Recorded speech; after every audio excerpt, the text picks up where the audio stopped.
whispers and rumors that don't get reported. Stories I write that are often distorted. Got my notebook and pen, and I'm ready to listen. Tell me the truth, I'll consider your position. I've seen killers with eyes so cold and dead, and others go to prison because of what someone said, rotting away for the rest of their lives, leaving a hole here on the outside. Things are sad here on Earth, and it's no wonder why, when you consider the sociopaths who remain in charge. It's me who sees the system for all its flaws, and I usually start with the probable cause. My right hand is reading the probable cause. Welcome to The Probable Cause. This is a podcast covering the criminal justice system in Allen County, Indiana, northeastern Indiana, and the state of Indiana. I'm Jamie Duffy, your host and a locally based journalist. To my left over there is our co-host, Michael McAlexander. He is the Allen County Prosecutor. Today we have a special guest, Therese Brown, Allen County Commissioner, who is retiring at the end of this year, but has had an extensive career in public service in Allen County. What I saw her go through with the jail negotiations made me glad that I am not an elected official. But first I wanted to bring up that we were in the parade. The Probable Cause was representing and the 250th anniversary of our great nation. It was a lot of fun. It was hot. I gotta say that. Thanks to Pat Siebert for rigging up his F-150 for the parade. Katie Guston, his wife and former guest on our podcast, author of Anthony's Law, greatly helped out her two little girls. And also thanks to Scoob, the journalist, and his cameraman, Max, for joining us. We were a great crew, weren't we? Yes, it was an interesting morning. It was. I mean, I had to see some of the floats on TV or photos that my sister took. I was like, oh, because we were number 54 out of 70, so we didn't see that people were proceeding. Sure. I knew my friends from Wayne were in there, but they were in the 40s. I mean, all the people way up there. The second time they referred to us at the reviewing stand, they did say the problem cause.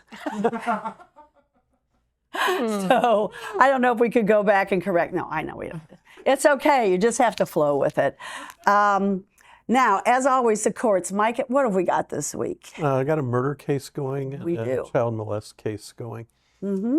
So they started yesterday, and probably get the child molest case done tomorrow, and the murder case, I think they're going to try to get wrapped up tomorrow. Yeah, I was told Thursday probably closing, so I'm going to try and get into that, even though I won't have cameras.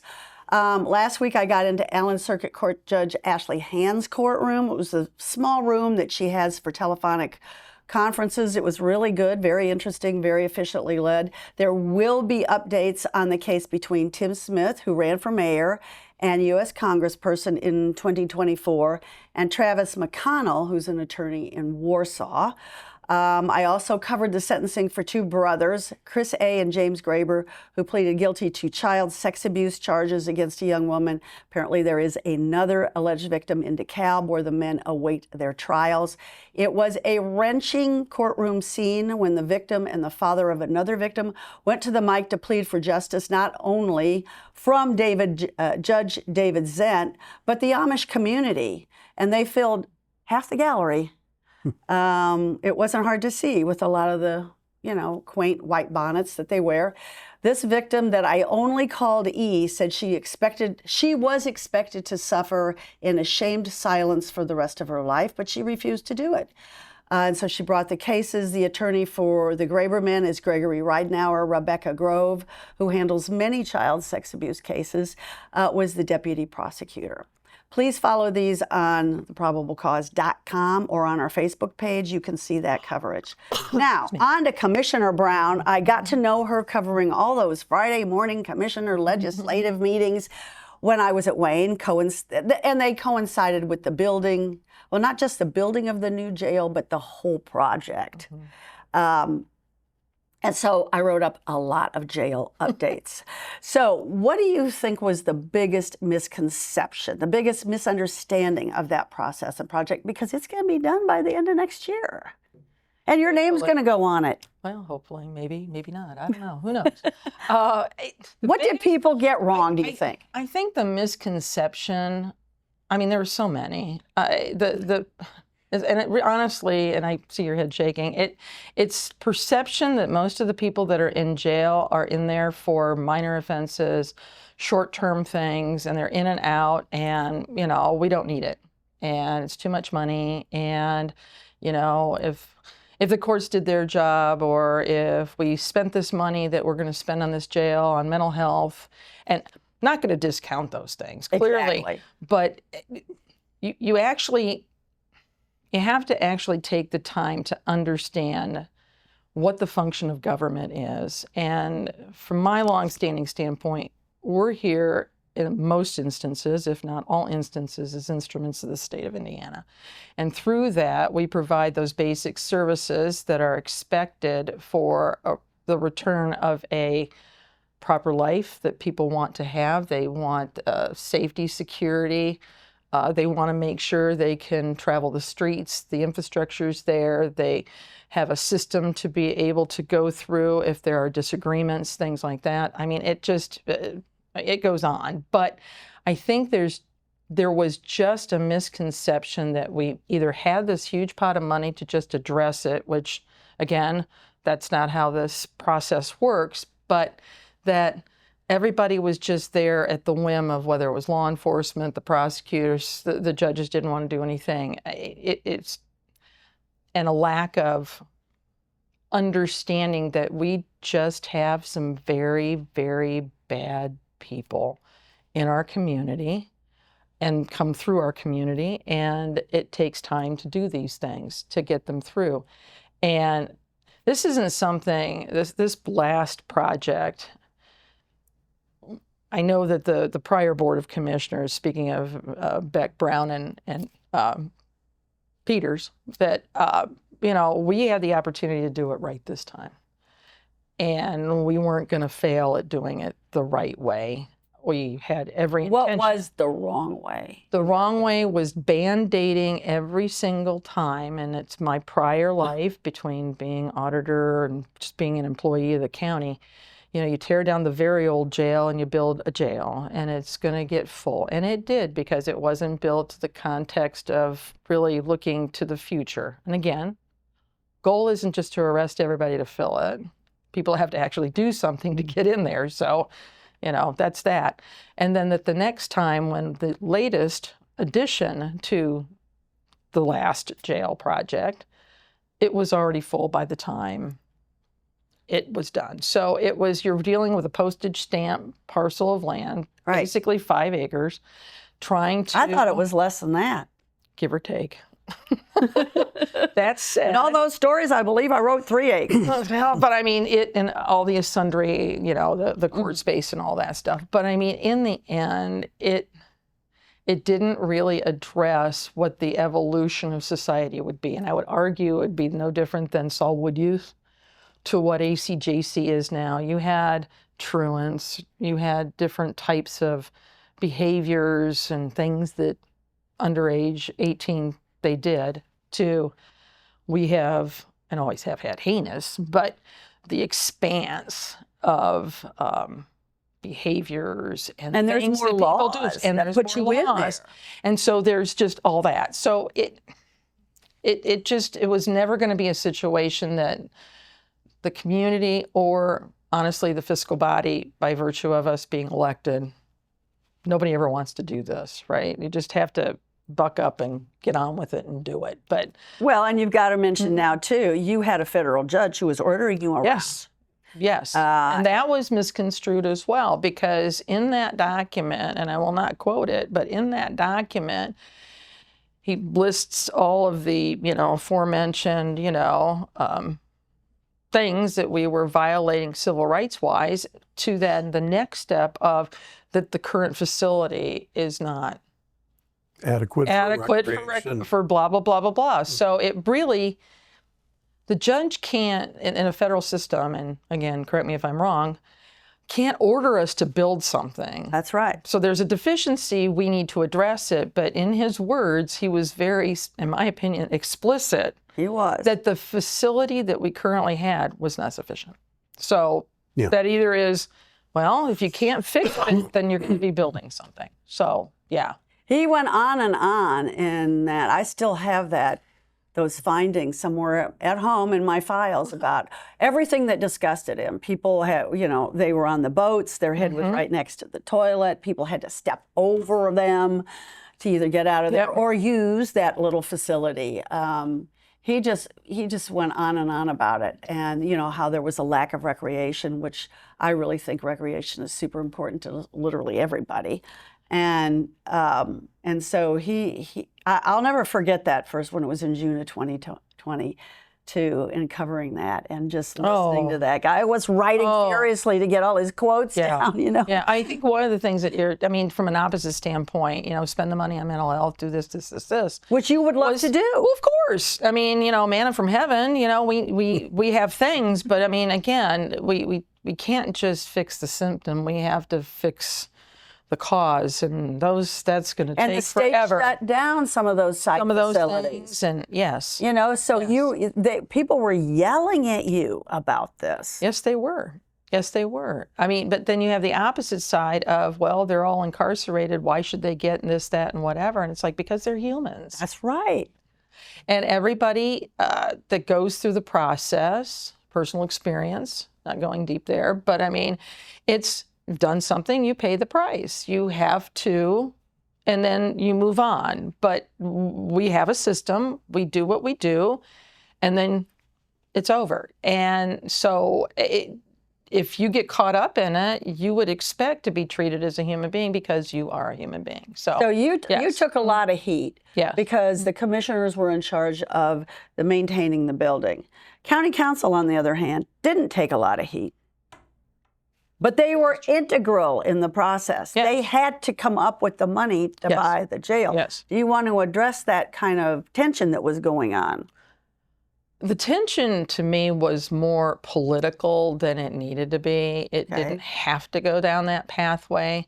It's always uncomfortable to raise taxes, but sadly, some individuals, regardless of the length of time they've been on the council, you raise taxes every year by virtue of passing a budget. I mean, and you have a levy, it's a mathematical equation, and it ends up being X, and you get X number of dollars increased by the Department of Local Government and Finance. So, I mean, you're raising taxes. I mean, it is what it is. But I think there was just this desire to be a hero somehow, and I don't know in what way it benefited dragging it out, because then you get into interest rates. We ended up with a new president in the process, good, bad, right or wrong, not getting political here. Okay. And interest rates. Everything starts to change, and then we ended up with, we're going to start, tariffs and this and that. And it's like, oh my gosh, I mean, you can't promise this, and this is going to sound wrong, you can't promise what the cost of something's going to be when it's unknown until the end. I mean, you calculate labor, you calculate the amount of things that you need the bricks, the mortar, whatever, but when you have something that is as big and drawn out, I mean, we had to order the cells a year in advance, a year and a half in advance. You had to figure out where to build it. And we had a place, and that wasn't, I mean, every time you turn around, it's like, not in my backyard, I get it. And then I got accused of, would I want it in my backyard? And I said, well, I'm the wrong person to ask, because I used to walk to work from Eastbrook Drive, just north of State Street, to pass the jail and used to go to work in the city county building, or, park across from the jail. So yeah, I never felt intimidated. And how many people are down here now? So it's COs. Well, one of the great ironies to me has always been that with the jail where it is currently, and the people not wanting it nearby them, we have two developers building two of the biggest apartment millions millions of dollars on both sides. Luxury apartments. And the jail is still next to one of our best parks. Yes. We could spend a whole hour thinking about what might go in there. I have no idea, on the record or off the record. Well, no, I think the big question, and I did want to move on to that, the big question is what will happen to Bud Meeks, which is the Bud Meeks Justice Center, where it's misdemeanor court. And there's a whole chess game going on with that. How many acres is the jail on? I'm trying to remember right now. The new jail. Do you happen to remember? Oh, the Meyer Road. Meyer Yeah. Road parcel. I want to say it's like 70 140. acres, a total of 140 between the right. two parcels where the design center used to be, plus the acreage that we're building the. Yes. Right. So, there has been talk, and there have been proponents of making that a criminal justice center, Campus kind of thing. like a campus. So, where do you think the current criminal justice system is in all of that? Because I think the main sticking point is, what do you do with misdemeanor court? Well, Maybe I'm wrong, though. That's going to be the first domino. right. I mean, Okay. and let's we have to think like here just bluntly that portion of the building is attached mechanically, HVAC, water, sewer, everything to it. So if the jail goes To the jail. it has to go. I mean, Even though it's the newest part. it goes because you would have the money that you would have to spend in tearing down the old building because you wouldn't want it there. But then to do all the mechanicals, that's just throwing good money after bad. People it's do not unfortunate, understand but how bad the pipes are in that jail. No. I used to run the pictures every time I wrote about the jail. Yep.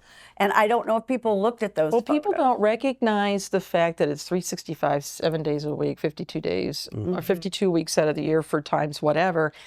And it's not like you're, as the occupant, saying, in 20 years, I'm going to have to replace that roof. Or I should take care of this because this isn't going to, this might fall apart.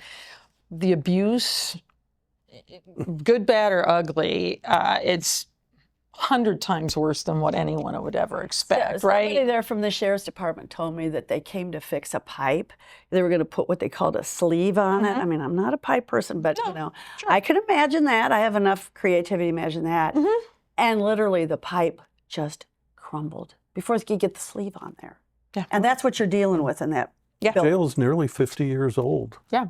I know. Now, my house is older than that, but it's not falling apart like that. No, So because It doesn't get the same use. right, and it's not that it wasn't, maintained. It's just the structure being one on top of another, the things that individuals would do between floors, the amount of flooding, stuffing stuff down the toilets and this and that and whatever. I mean, constantly shutting down different portions of cell blocks just to repair stuff. So the it's flooding will not constant. be happening in this new one because the plumbing is outside Yes, of the ma'am. cells, so they can't do that. It's like a chase that you would have behind all of this so that there won't be a shutting down of the units.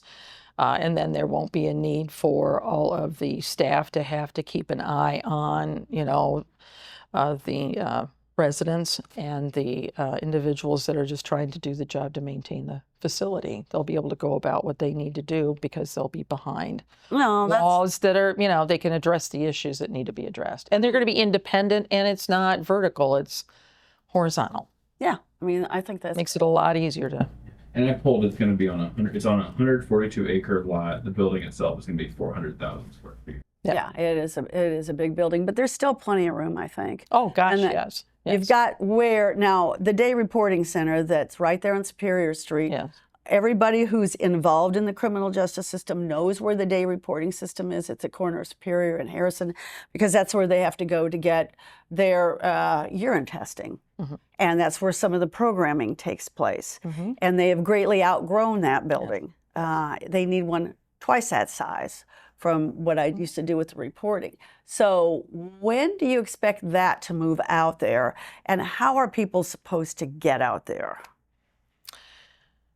We need to go to county council to get sufficient funds to be able to work on the envelope of the Meyer Road building. So What's sufficient funds? sufficient funds is probably between $20 and $30 million. Well, let's say they've got $50 million in their cash fund. Yes, they do. So windows needing to be replaced, HVAC, the inside of the building needing to be just gutted, the roof, HVAC, water, Internet.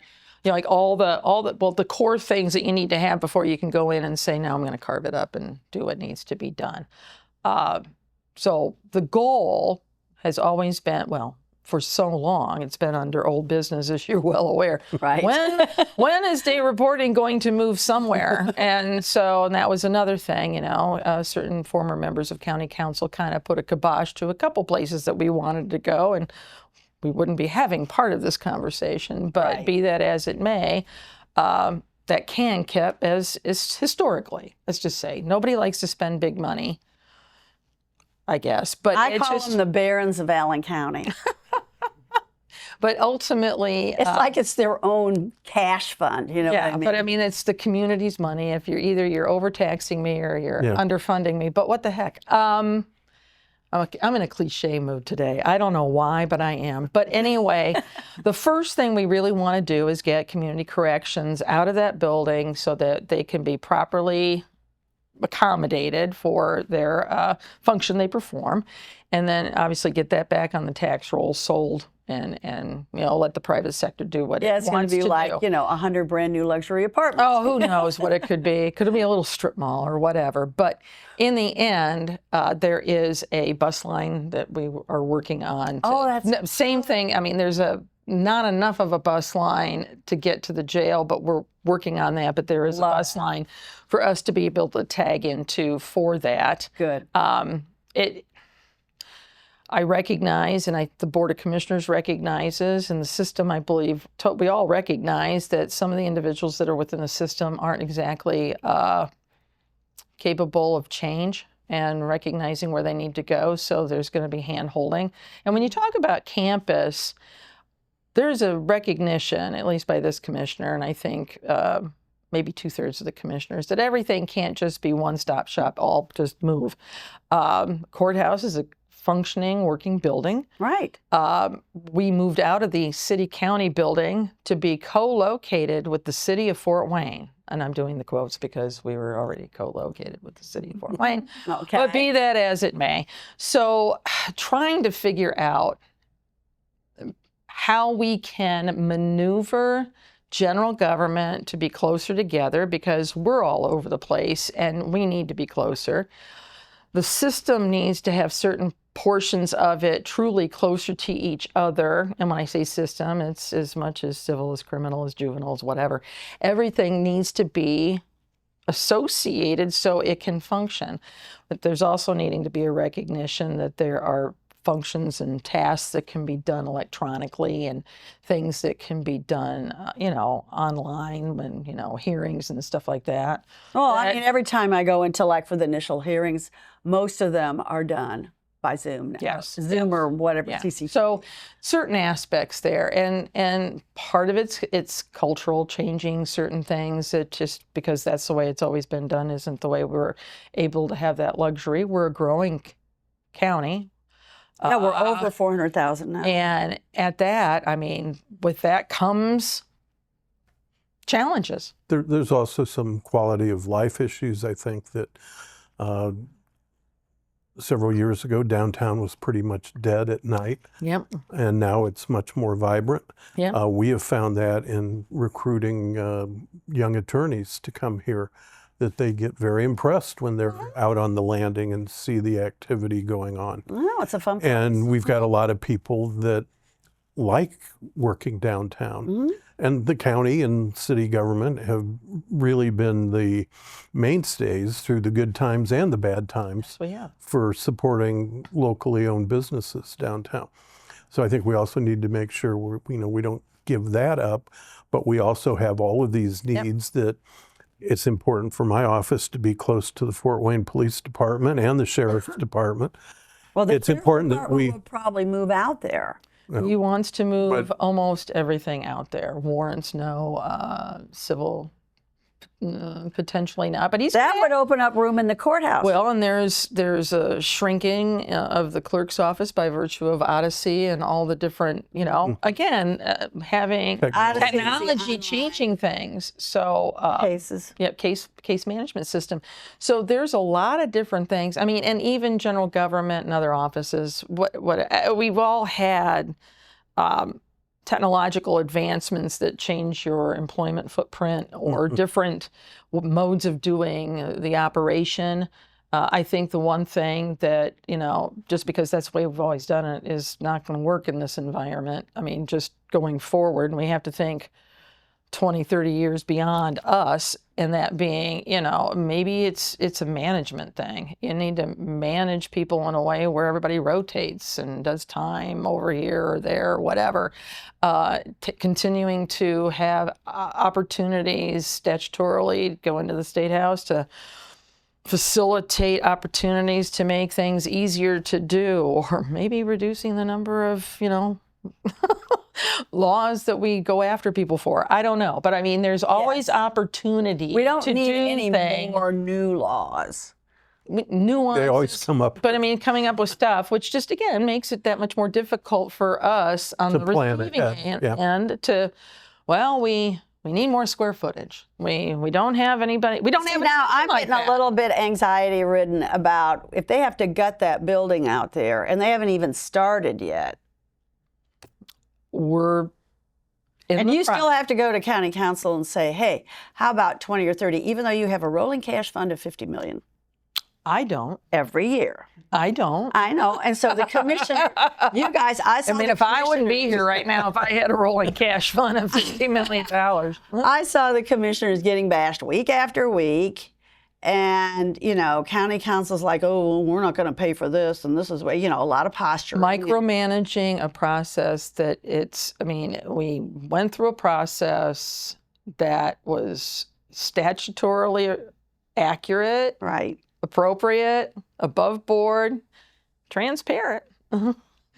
To, all the steps that you need to do and having dialogues. But like I said, I think it was more political grandstanding than it. Well, I think a lot of people. So it just took it that much farther down the road that it didn't need to be. Right. And at this stage, we're too far down the pipeline to not have the fiscal body address what needs to be done and allow the judiciary / criminal / judicial side step in and help facilitate what can we do to make these things happen. Because like I said, we want to move things around so that we can all do what we need to do, but with the space and consideration of those that need to use the system. Well, Whatever in the a growing system is, county, in a growing and county. a landlocked courthouse that you In a can't. downtown. 50 years ago, we should have bought all of downtown. It really, because now there's either nothing for sale, and if it is for sale, we could never afford to buy it because we can only buy the average of 2 appraisals. And that's it. And See, this is the kind of information she's got. I forget more People than you're listening to a budget meeting or whatever. How fun those are. Now I'm thinking about. When I think the last community corrections meeting, we discussed some of this. Yes. And I think your quote was very accurate about not everybody is going to be happy, but everybody's going to have to compromise. Everybody's, yes. I think that's how we all win, is that we all have something at stake and we all throw our stuff in and we just go like, okay, So maybe you're going to end up Low-hanging on a fruit. special committee after you retire at the end of the year, just because you have all this. So then you can go yell at the county council. So, I talked to them. I will say being a private citizen will be more fun. It was such a nail biter at the end. Were they going to, allot the money, and how were they going to Well, do it? then they because you got that federal judge breathing down your neck. And ACLU, and rightfully so. And then you've got the tax, and it's like, I still feel, whether it was appropriate or not, but I felt that the fiscal body should have been a party to that lawsuit. Yes, I do too. But they didn't, whatever. They almost did. They started. I think the judge started calling them in. We calling them in, but they weren't Official. officially a party Right. to But it. they knew that. Yeah.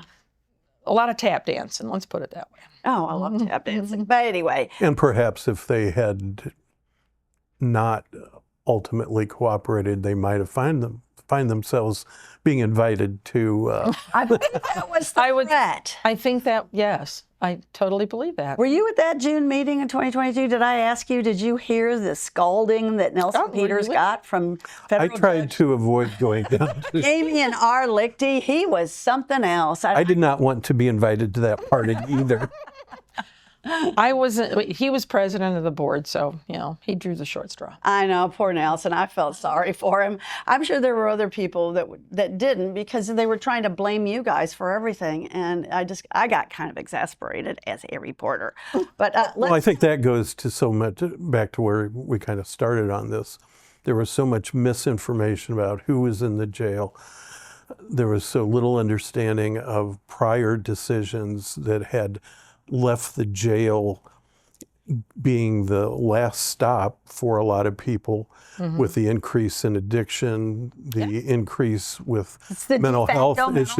mental health facility now, whether we like it or not. Well, and we had just 2-3 years before were able to open the detention, well, it's called the detention center, but up north, the residential services. So, you know, having That took that 200 people plus. that took that was an opportunity that it caused a little angst by shifting it from work release to community corrections, but in the end it was the right thing to do.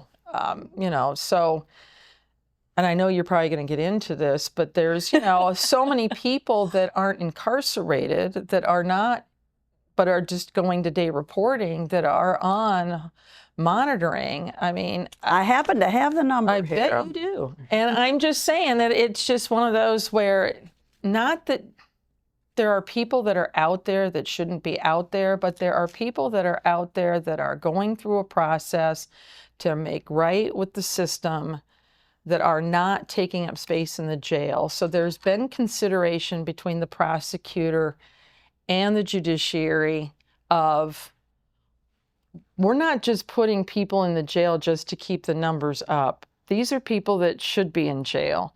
There may be a couple people that they're borderline, but if they're on their best behavior and they do fine, whatever, they'll be at residential services, or they're good enough and what they've probation done. violations too that do tend to bump up the number over there. Besides the 100 people who are there waiting to go Yes. to the Indiana Department Yes. of Corrections. Yes. Who are just sitting there think we're because at IDOC, 108 as I call it, is so 114 yesterday. I think it's How many? 8 today. It was 114 yesterday. That is the highest yet.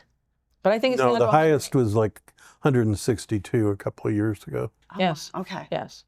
So, I mean, it puts the system that's trying to move these people and get these things, you know, resolved in a trick box. I mean, these people need to be somewhere, and they have, I believe, have the responsibility to do their fair share. If they don't want to be in jail, then, well, you shouldn't do anything.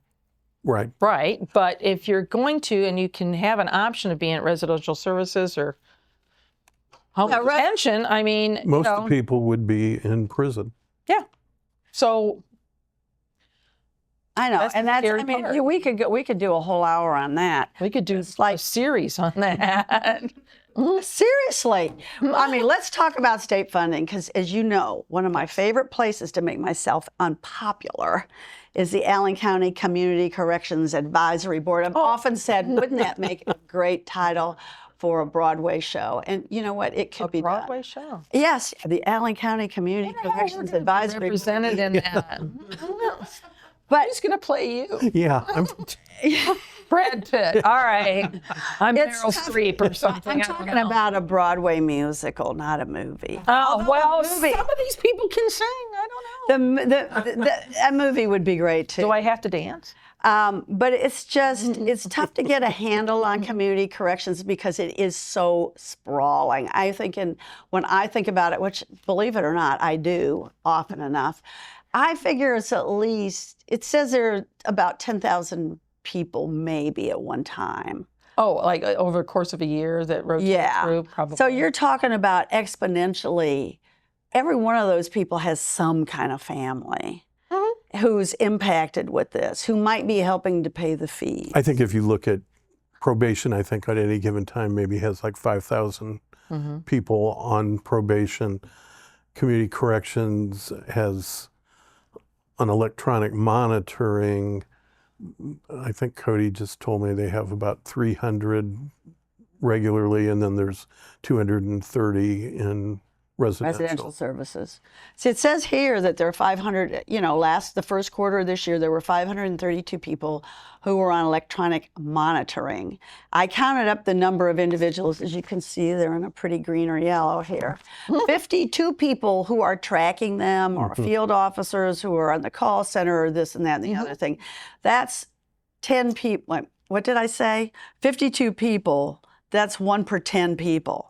So this is costing the county. And yet, as we all know, if anybody sits through the Community Corrections Advisory Board meetings, that the state is cutting their funding. And yet you are required to run this program. So where is that extra money going to come from? Is the county council going to step up? Because what are you going to do? You're either going to jump the user fees up, or you got to cut staff. Well, jumping user fees is kind of a it's an illogical thing, because as they would say back in the day, you can't squeeze blood from a turnip. If people don't have the money, they don't have the money. But if it's in the best interest for them to be there, then they're there. So the last quarter, the costs and fees levied throughout the quarter, almost 631,000. Of that, you collected 437. So I call that pretty good. Yeah. 2/3. Yeah, that's pretty good. Juvenile, it was even worse. Electronic monitoring costs and fees were around 14,000, and they collected, are you ready to laugh, $225. Now you have to throw in indigency, Yeah. and that in and of itself, and that's, from the state standpoint, is there a reform that needs to be put into that? What constitutes, and what's the process one would have to go through, and then to determine indigency versus just indigent? Because the offender is probably not going to pay it because they're a juvenile. They're a juvenile, and I would say 95% of them come from poor backgrounds to begin with. Yeah. And we know that, the cost of living has gone up and this kind of stuff. And honestly, it shouldn't be something that disqualifies someone from being able to get the assistance they need to get back on track, because then that becomes pay to play, and then you're just disenfranchising people from being able to get out of the unfortunate circular So scenario. what do you think is going to happen? I think it's up to Mike, as the president of the Community Corrections Advisory Board meeting, to write to the state. That was suggested, was it not? Yeah. I believe there was a vote, and the train stopped at your station. That's right. Say, Mikey gets to do it. Remember that cereal? Yes, Mikey, he likes it. Go ahead. And I think that's true. I think it's pretty much unconscionable and against their own interests for Department of Corrections to cut community corrections in the way they have. Yeah. I mean, to go from 72 million statewide for this program down to 53 million for next year. And the programs they cut, they wiped out almost every reentry court, which gets people out of the Department of Corrections early. That's crazy. I mean, it's sort of like they've put themselves in a conundrum where they're going to end up with more people. Now, is that their answer to the level 6 felonies from back in the day? Oh, yes. So then they can just get all these people back, and then our population goes down, and then we end up with an unfilled jail, which I'm by that. But I mean, spending money that we shouldn't have had to spend, but yet. I mean, it's a very short-term solution if they've got money problems at the state, but it's going to bite them because if any of these programs get shut down, those people are going straight to DOC. It's not like, oh, we don't really need to incarcerate you. Yeah. I mean, most places, if you're eligible for probation, you're probably going to go on probation. They're going to be So I paying don't know. for it one way or the other. Their rhyme or reason just didn't make And- any sense. Correct me if I'm wrong, but the appropriation didn't go down. It was as much they just reduced the allocation for that particular area This of funding. appears to be a DOC decision and extremely short-sighted. Yeah. And So it says here that this is from the Department of Criminology and Criminal Justice from Indiana University in Bloomington. And it does say residential programs are taking harder hits. 62% of agencies with residential work release grant funding saw that funding decrease, a median decline of 7%, which doesn't sound like much until you have to apply it to your agency. Yes. You know. Agreed. And I mean, Cody Fry, who's now the executive director of community corrections, is having to grapple with this, and he's brand new in the job, although he certainly has experience, you know. Yes. well, we used to get 4.4 million. Last year, or for this year, it went down to a little less than 4 million. Next year, it's 3 million. That's a huge cut, a whole million? And they zeroed out, they had been funding the probation department for 300,000, and they got completely zeroed out. You know, the irony out of all of this, and this is where it goes into how many years I've been here, and the illogic to some of this, and we are sitting in a time where no one wants to pay property taxes, nobody wants to pay user fees, nobody wants to pay, you know, sales tax, nobody wants to pay anything. Gas tax. No, that one, don't even get me going about gas tax. But that, Hello, potholes. but the irony is you're putting us, DOC, state of Indiana, the administration, in a position of taking what we know works, right? And we know is in the best interest of the community and the best interest of the population it serves, pushing it into a tax-rated fund. I mean, that's where we're going to end up being. Whether the 50 million stays forever and whatever we need to do, whatever. But it's Just pushing, rolling in there every year. it's the pushing barons it of into Allen that, County. which means then the property tax, whatever, the controls are there, and we're like messing with that at the state level. There's only so many fees you can collect because we are not to make money. Either you're making money or you're serving me or you're under whatever. So it's one of those building permit. This is what it costs to do the function of inspections and this and this and this and this. So that's what we are allowed to charge.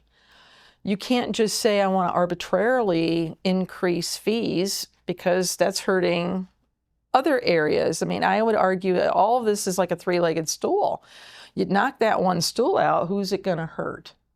So now it's property taxpayers aren't happy, but yet we're building this jail because that's what you do in a civilized society. But we're trying to fix things, but we can't fix things because you're taking money away. So now all we're doing is a shell game, and I'll just say it, state thinks they're being a hero and we're the ones getting the bad rap and we're just downhill. And you Water have to runs take care of the downhill. mess. Yeah, that's says usually here. what happens when you're at the bottom of the hill. That's where the mud rolls. Yes. This IU report, just from, very recently, says state appropriations to the Indiana Department of Corrections grew from $791 million in 2021 to over $1 billion in 2026, an increase of 30%. That growth has not reached the community corrections agencies. In fact, it says it's gone down from, hovered around 33 to 36 and declining, like he said, to 34.3. So we know where some of it's going because they built the Speedway Slammer.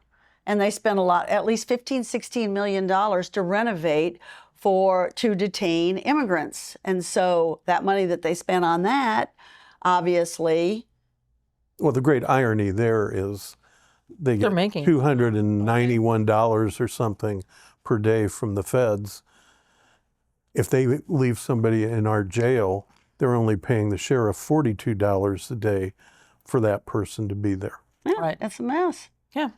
I really don't know what, I mean, I I'd read say the the West Indiana End doesn't Capital know what Chronicle. grinding I is keep doing. up with a lot of the stuff. I suggest that other people go there too, and you can follow what's going on in the state because, anyway, you're a numbers person. You've been on this advisory board. I think we should get to know her because before she was a commissioner, she served 2 terms as the Allen County Clerk of the Circuit and Superior Courts. This is why I say she's extremely qualified for a position beyond, because she understands the court system. I try to understand the court system. So do I. And I try to understand general government, but you know what? I spent hours in there, but I mean, here you were, Allen and Superior, Circuit and Superior Courts. How many years did you spend doing that? 2-term constitutional office, so 8 years. 8 years. And then you were the Allen County Auditor. Yes, ma'am. So how many years were you there? 2 terms. Another 8 years? 8 years, 2 constitutional terms. So you understand the courts, you understand money. I would take the auditor and the clerk as being the 2 the 2 center parts of a wheel, with the spokes going out. Everything that comes in through the judicial system is going this way, and then the clerk then disperses money to the state and disperses money then to the county, to the auditor, and then the auditor is the hub for everything, and then everything comes in and then disperses out. So you started with the treasurer's office. Yes, did I somebody did. say, hey, you've got a business degree from Indiana Wesleyan. They need somebody down there, or did you literally say, I want to go work for the treasurer's office? Let's just say I've always loved government in high school. No I mean, kidding. it's like government. Yeah, I mean, civics was She went to interesting. Bishop Lewis and Bishop Dwayne. Yeah, I was a conflicted child, but that's okay. You go where your parents send you. And if they're paying, I mean, Yeah. it's a roof over your head, clothes on your back kind of a thing. But anyway, no, my father worked for NCR Corporation. And back in the day, and this is 1978, the treasurer at the time had an open position, and he was the sales rep for Allen County in that kind of vein. And they had a job opening, and I went down and applied, and I got a job in the treasurer's office. What was your position? I balanced the checkbook for the county. Wow. We're talking paper checks back in the day. So we're talking AFDC, but this was the welfare department building, by the way. I watched it collapse. Yeah. It was like, it was a time to be had there. But anyway, no, so, seated checks, different banking institutions for payroll claims, this, that, whatever. So you oversaw a staff. no, I was one person who was balancing volumes of checks every month. And then, if you go through the tax cycle, and then you have people come in and paying their taxes. So you balance out the cashiers and you make sure postings and all that stuff. So you had this, but doing the checkbook balancing was a constant. So, See, that sounds like a nightmare job to me. it was. I mean, Hey, You get good. You get that may better be at the it. tough. if you're a penny, that was not fun, but you get better at it. So that's, it was happenstance to be able to work in the county. So here I am. so you went, let's see, you went from auditor to the courts and then commissioner. Okay. Yes. So I looked at all the boards that you've served.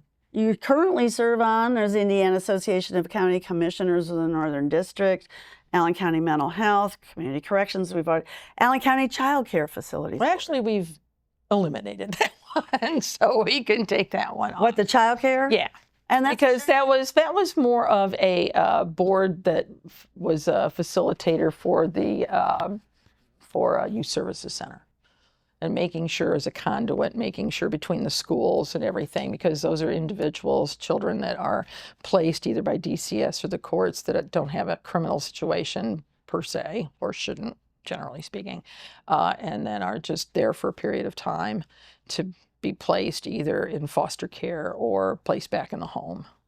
So making sure they're getting their educational needs and their general needs met while they're at our facility. So that's important in my opinion. Absolutely. The Convention and Visitors Bureau, the Northeast Indiana Regional Coordinating Council, the Allen County Drainage Board. I will admit I like Drainage Board. Mhm. You know what? I like, and people, you can watch this on television.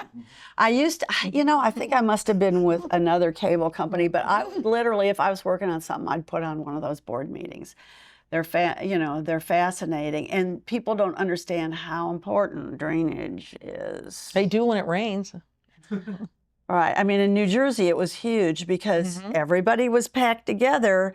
And if your neighbor did something wrong and the water was coming into your yard, this was the planning discussions all circled around this all the time. Absolutely. It's extremely important.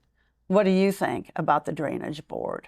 What do you think? No, I think right now I can't speak any more highly of the surveyor that we have at Mike Frucci.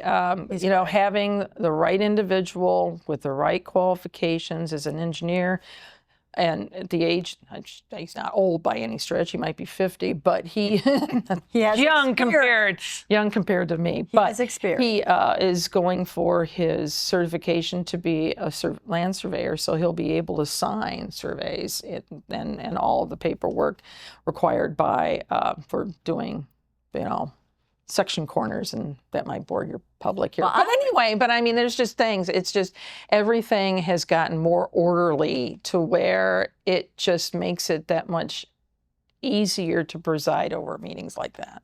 Oh, are you the president of the Drainage Board? Yes, I am. Good Lord.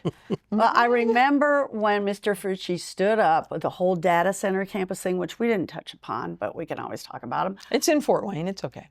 And he stood up and he said, there is a ditch that goes through that property. And he said, they're not building over that ditch. Yeah. You cannot eliminate the ditches in this county because this county was built on a swamp. Yes, it was. And he stood up, he was firm about it. And I'm like, yes, sir. He is not going to be pushed over. No.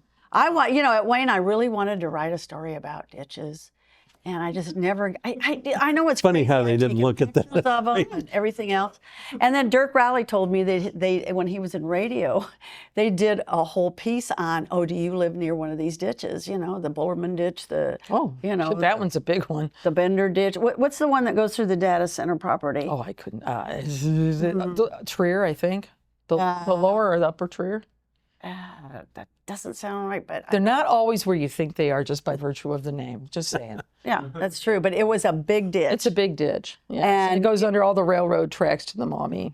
Yeah, and it was super important. Yes. All right, so we've done the Drainage Board. Northeast Indiana Regional Partnership, they're all about money, money, money. Regional Opportunities Council, Recovery Health Systems. Are you on that? Which, yes. Byron Health used to be on the North Campus up there off of Carroll Road. They've moved now off of Lake Avenue, but there was a connection by virtue of the way it evolved into Recovery, Inc. that required the landowner, and we were the owner of, obviously, the building that they resided in, to be connected to be able to utilize and get reimbursements from the state and federal government. Yeah, so you're a Medicare, facilitator Medicaid. and all that. So, yes. You were on the Planning Commission for Allen County, Greater Fort Wayne Inc. Board, Downtown Improvement District, Northeast Indiana. Wait a minute, I already said that one. The Maumee River Basin Commission. I did go to a meeting once. How long ago? A couple years ago. Okay. Was Frucci on it by then? Trying to remember. They're a lot faster. Rodney was still on there. Frucci's a lot faster. Oh. Yeah. But I really enjoyed it, and I feel like it should be covered. The river basin. And, it's all about the trees that block the water and the creeks. Well, and it goes beyond Allen County's borders. So yes, it does. So it's super important.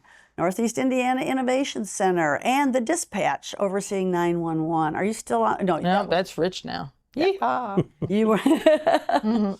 As I said to her before we went on, I said, you must have been attending meetings like every day of the week. There's a lot of things, and I think that will be an educational experience for the two incoming commissioners who don't have true government background. And I don't mean that disrespectfully, but I think that there is a learning curve if you've been in the private sector I mean, be no different. I mean, I can say I'm a criminal, defense attorney, but until you're the prosecutor, you don't have a clue what, the working. So everybody has an outside perspective. So if you want your dance card full, you will have your dance card full. There's just presume options. There's a lot of things that you're required to be. Oh, yes. Oh, yes. Different counties do different things, different ways and everything. We choose to meet every Friday at 10 o'clock. We're the legislative and executive section of the government. Council is the, obviously, fiscal body, and you're on the judicial side, which is, outside of that scope. But we're taking care of health insurance and making sure policies, ADA compliance, just constant ethics, just tort claims. We're not even going to go into tort claims. But we've got so many, and how many times do we get sued? I used to get nervous about that. And then it's like, whatever. And I don't mean that disrespectfully, but it's just like we're a litigious environment, and, it happens, and there's a process, and you go through it and whatever. But yeah, there's always, I gave up many years ago. Well, today will be better.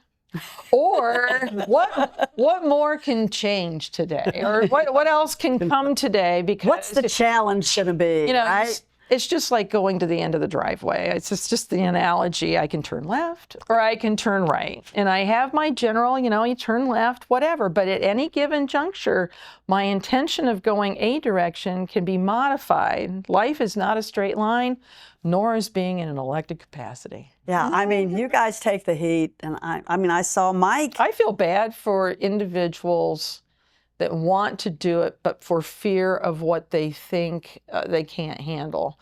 I think you have to sit back and think about the fact that, Rome wasn't built in a day. And you have, again, cliche, you have to really think about well, we know what it means. If you want things to be better, you have to participate. And you can't just constantly throw shade at people that are doing it. We're set up to be the people's government, and you don't have to have a degree.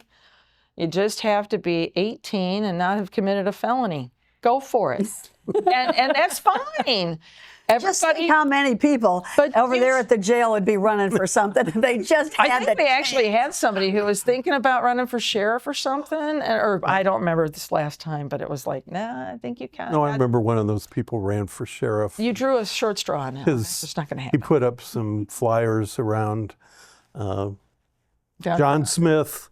Not insane. I don't remember that one. I don't remember what his name, but if that was it. Yes. But it was like, No, that wasn't his name. That wasn't his name, but not insane. I remember that one. But no, it's. But then it's some people who just really, they're so off the wall that you kind of hope, gee, I hope they don't run. I mean, I have had that feeling on people too. But on top of it all, though, they just don't understand. In the end, though, I really do think they all learn something. That's true. It's not what I thought it would be, and they change. Well, I mean, it's only just say it's one meeting a week. How hard can that be? Oh yeah. I mean, pick a council, one meeting a month. No, you don't really technically have to have one meeting a month because statutorily it's supposed to be an emergency, but I guess an emergency on your part does or does not constitute one on my part. You make it what you want, but you do learn something out of it that it's not what you thought it was. It's a lot of work. Or you walked in. I mean, that segues into what the heck are you going to do at the end of the year? Do you have any plans? I have said many times on January 2nd, I'm rolling over and going back to sleep. Because that's like the immediate thing. You're right. I'll bet you're not going to sleep that well, but I don't know. That's just my bet. It's January. I don't know. There's always Florida. I haven't really explored quite that. Some say, well, you should be a consultant. You should. Yeah. It's like, oh, whoa. I don't know. What would I consult on? That could be dangerous. But I don't know. It's probably, I know that there's a lobbyist. There is, that would even be more dangerous. But down there at the State House, give us all the dish. But there's, being put on boards and commissions, I suppose, or whatever, maybe just to fill in here and there or whatever. But, you know, I don't see myself necessarily. I live in Huntertown, so I have that to be focusing on with, you know, some change going on up there. And so Lots of change. lots of change. So Lots of change. Do you like to cook? I love to cook. No kidding. I love to cook. I like to redo furniture. You do? Yes, I haven't been doing it a lot, but I like to do that. You know, if something's broken, busted, whatever. I've had my hand once or twice in reupholstering, but that really wasn't my forte. I'll bet it looked fine. Yes, I don't know if I'd sit on it, but yeah, it looks nice in the corner. But you know, What kind of music or what do you put in the background when you're working on those projects? Or you just like the silence? well, I definitely love silence, but this is really going to show my age. Sammy Hagar. Sammy I Hagar. love Sammy Hagar. Van Halen. I love Sammy Hagar. Just Van Halen. 2 years in a row saw him down at Ruoff. Van. For a guy who's 80. Van. Favorite song? This is Love. Oh, okay. Probably a couple of them. I Can't Drive 65 or 55. You remember that one? I'll have to look And it maybe up. for those that may be watching this that really do know me, Mas Tequila. What? Mas Tequila. Oh, Mas Tequila. More tequila. Is that your favorite drink? I love tequila. Oh, probably a margarita, though. No, I can have reposado on the rocks. Oh, my God. Is the worm in there, too? No. No worm. No worm. And if he is, he'd be okay to drink because he's been, anesthetized and That's right. he's clean. That's right. But no worm. So what you do, you sit around the bonfire and have a little Mas Tequila and just chill out to Sammy Hagar? You betcha. You betcha. Why not? Why not? And is this what your husband Dan likes to do, too? Yes, he does. We like to travel. We like to, Where do you go on your travels? we were just in Port and Clinton and Put-in Bay, so let's just leave that there. We like to go to Alabama, Gulf Shores. Oh, okay, yeah. That's That's a fun. popular spot with... It's very You much like so. bump into people from Fort Wayne all the time when you go down there? Usually at the airport, yes. Oh, okay.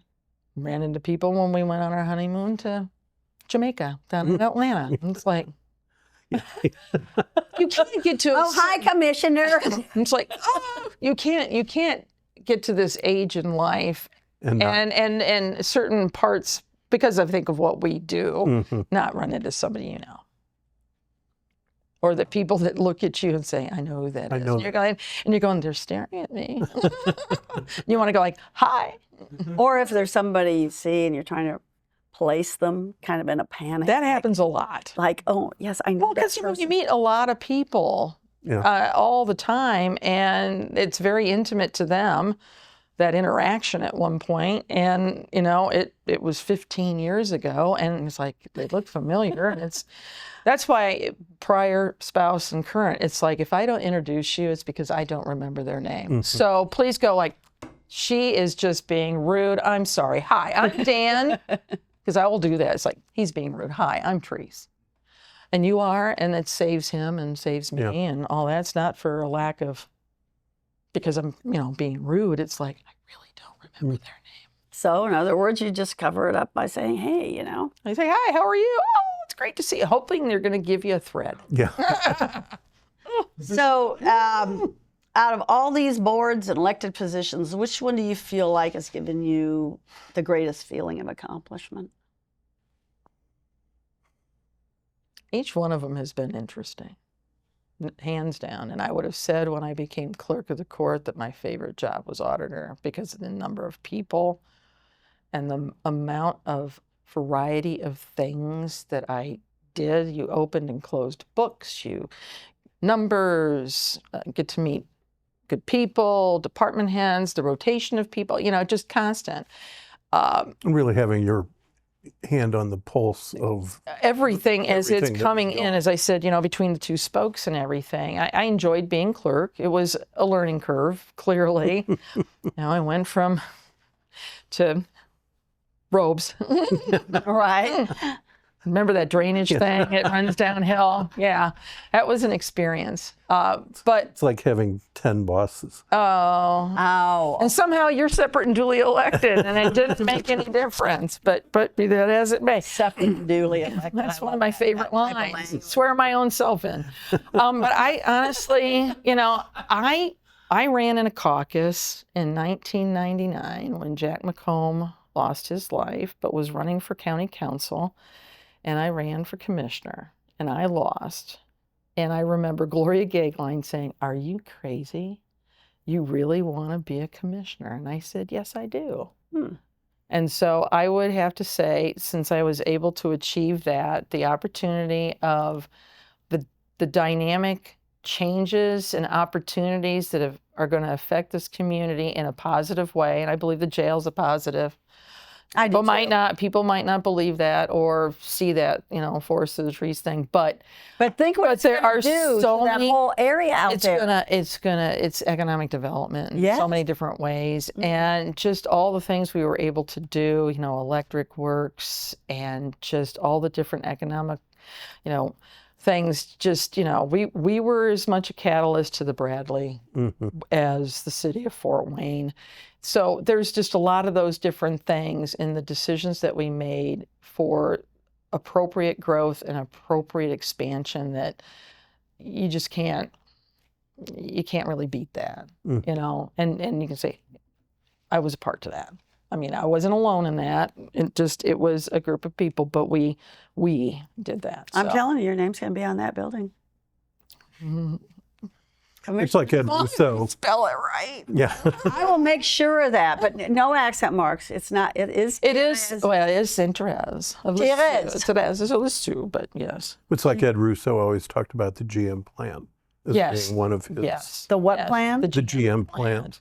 Yeah. A lot of times the city got credit for that, but the county was intimately involved. And it's like Roanoke, Indiana. It's like that's just a mailing address because it's in unincorporated Allen County, and it's not in the it's whatever. But it is in Allen County. Well, I mean, remember that the city of Fort Wayne is in Allen County. That's right. We Just a little bit of competition there. yeah. All right. Well, listen, you guys, it's been great. I can't believe we made it through all this, but I was determined to. Determined. Who wants the last word? I even offered to Therese. I have never offered this to anybody, but if she wants to go on a rant about the state, she's more than welcome. If she doesn't want to, that's fine too. I wouldn't call it a rant, my dear. I would call it would be really nice if the state of Indiana, between the administration and the state elected legislators, would actually get to know their local leaders and understand how government really works. At the street level, yeah. Absolutely, because you're making policies that affect everybody's daily life. I mean, people don't work for the government just to work for the government. There was a job there for a purpose, for a reason. And they've created 99.9% of those reasons why we're doing what we're doing. So that said, it would be really good for them to have an education about what they don't get property taxes, so it's easy to have a judgment about something that doesn't affect you. But it would be really nice for them to understand we're working on a shoestring, and we always can move to improve and all that, but there's a breaking point, and it would be really nice for them to grasp that. So you hear that, state legislators and the governor's office and everybody else? It's been. I'll probably get a phone call. You know what? Somehow I think you're tough enough to handle it. Don't you? Oh, you're kind. Anyway, it's been great to have Therese Brown on our podcast, and I've thought for a long time that she'd be a great one to talk about some of the things that we hit upon, you all to learn about more about county government.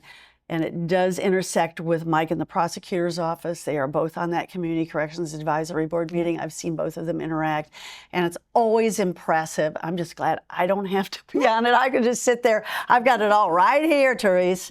So anyway, with that, unless Mike wants to say something quick. I just want to thank Therese for her years of service in all of those roles. The auditor is so critical. I can only imagine what it was like to be the clerk. And as commissioner, you're catching from all sides. Oh, yeah. So thank you. Thank you. Thank you very He's much. only got a few months left, so. I'm not counting. So anyway, this has been The Probable Cause. We're glad that you have spent this time with us. You can listen to us on Apple or Spotify. Of course, you can go to YouTube and see us in a visual way. You can go to www.theprobablecause.com. We are on a roar around here, and we are going to continue roaring like that. So anyway, for now, we are going to say goodbye. This episode is filmed and edited by Frosty Pictures. The Probable Cause is produced by Maumee Media.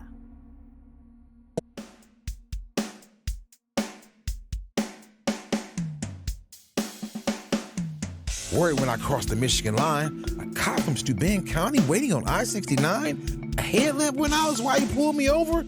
Charged me with possession after I rolled down the window. Now that's skunk. Indians a trip when it comes to weed. It's like who doesn't smoke or use gummies? Your grandpa, your brother, your rich friend from school? Hell, throw in the whole courthouse and my attorney too. It's time those assholes change these stupid laws. It ain't worth the paper for a probable cause. Sitting on a bar stool in my usual place, this guy next to me said he was looking for some cocaine. Well, I just sold him an 8-ball with a little piece off for me. But my buyer was a cop? Should have known he was a creep. So I'm a dealer, right? You gotta be kidding. It's a rich man's drug. I just take it because I'm injured. 8 years in Westville with a monkey on my back. There's more drugs in here than you can shake a shank at. One dirty drug test, man, this system's flawed. Undercover screwed me in my probable cause. Street crimes never did me no favors. I'm hooked on Fetty. I'm a junkie, not a felon. Told that son of a bitch on the way to lockup. I can't seem to shake it. I need help, not mocking. What do you want from someone who's been through the system? Drugs all through the house before mom and dad went to prison. Throw me in jail and give me a fine? Someday I'll be dead and away from your kind. Now I'm at the courthouse in front of a judge. Can't say my public defender cares for me much. Crimes are committed on both sides of the law. God help me now with this probable cause. C-shift never gets old. Anything can happen when you're out on patrol. You think I'm just eating donuts, man? Give me a break. Nothing on this job is a piece of cake. Lights and sirens activated. This knucklehead wants to chase. Baby mama at the scene just spit in my face. Wife's worried that someday I won't be pulling up at all. You'll read about my killer in a probable cause. She went through my phone and she seen my text. I told her forget it. It was just my ex. She took a swing and knocked me flat.